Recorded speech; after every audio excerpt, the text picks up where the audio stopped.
Hi friends, Telangana రాష్ట్ర రైతులందరికీ ఆదిరిపే శుభవార్త. రైతు భరోసా డబ్బులు, రుణమాఫీ డబ్బులు, పేయింగ్ కిసాన్ సమానిధి 18వ విడత డబ్బులు, 19వ విడత డబ్బులు కూడా వేస్తున్నారు. మరి ఎప్పుడు వేస్తున్నారు, ఏ నెలలో వేస్తున్నారు తెలుసుకునే ముందు, అలాగే వ్యవసాయ కూలీలు కూడా డబ్బులు అయితే వేస్తున్నారు. మరి ఎప్పుడు వేస్తున్నారు, ఎన్ని విడతలుగా వేస్తున్నారు తెలుసుకునే ముందు లైక్ చేయండి, షేర్ చేయండి, సబ్స్క్రైబ్ చేయండి. పక్కన బెల్ ఐకాన్ ఆల్సో బటన్ గంట సింబల్ నొక్కితే నేను వేసే లేటెస్ట్ అప్డేట్స్ నోటిఫికేషన్స్ అయితే మీకు వెంటనే అయితే వస్తాయండి. ఇక లేట్ చేయకుండా వీడియోలకు అయితే వెళ్ళిపోదాం. రైతు భరోసా డబ్బులు అయితే ఎకరానికి 7,500 చొప్పున సంవత్సరానికి 15,000 రూపాయలు వేస్తున్నారు. వానాకాలం యాసంగి సీజన్, ఖరీఫ్ రబీ సీజన్ డబ్బులు అయితే వేస్తున్నారు. అలాగే ఈకేవైసీ ఎంపీసీ లింక్ అయితే చేసుకోవాలి. ఎవరికైతే డబ్బులు రాలేదో వాళ్ళందరూ కూడా మీరైతే వెంటనే ఐఎఫ్స్ కోర్స్ చేంజ్ చేయండి. మరి వెంటనే మీరైతే చెక్ చేసుకోండి.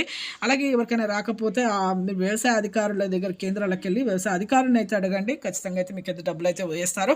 అలాగే వ్యవసాయ కూలీలు కూడా 2 విడతలుగా 12,000 రూపాయలు అయితే వేస్తున్నారు. వ్యవసాయ అభివృద్ధి జరగడానికి ప్రతి ఒక్క కూలీ కూడా తొలి విడత ఇప్పుడైతే 6,000, సంవత్సరానికి 12,000 అయితే వేస్తున్నారు. వాళ్ళకు కూడా 2 విడతలుగా. అలాగే ఇక రుణమాఫీ కూడా మాఫీ చేస్తాము, మాఫీ అయిన తర్వాత రెన్యువల్ చేసుకోవాలని చెప్పడం జరిగింది. 18వ విడత డబ్బులు కూడా పిఎం కిసాన్ కూడా మీకు 2,000 కూడా వస్తున్నాయి. Thanks for watching.